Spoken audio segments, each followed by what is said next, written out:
From the Cruise Radio studio in Jacksonville, Florida, this is Cruise Radio News with Doug Parker. Here's your cruise news briefs for Tuesday, April 13th, 2021.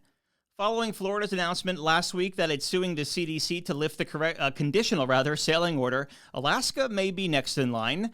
On the possibility of a lawsuit, Alaska's governor said Saturday, quote, "If we don't get a positive dialogue this week, that's a real possibility because the decision will be crushing to Alaska." Each season that the cruise industry is shut down in Alaska, the state loses over $3 billion.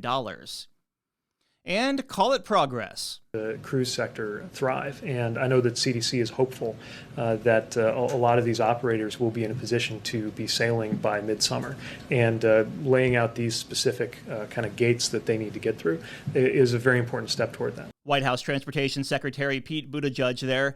Despite the hopeful comment, the CDC still hasn't laid out full details on what cruise lines must do to actually get back to sea. Ships will require 2 to 3 months of advance notice to sail, so each week that passes pushes the restart further into 2021.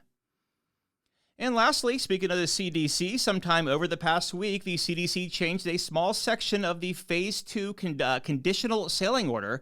Previously, the update had said that cruise lines had to, quote, "ensure disembarking and embarking passengers do not occupy the same enclosed or semi-enclosed areas within the same 12-hour period."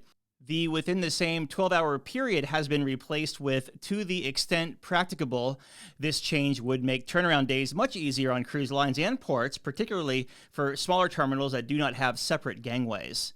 And cruise line stocks closed down on Monday. Carnival Corporation down 5.2% to 27.75. Royal Caribbean 87.06 down 3%, and Norwegian down 4 at 29.26. Breaking news and up-to-the-minute industry coverage at cruiseradio.net. I'm Doug Parker with Cruise Radio News. The proceeding was a production of Cruise Radio. For more accurate and dependable updates, subscribe to our YouTube channel or visit cruiseradio.net.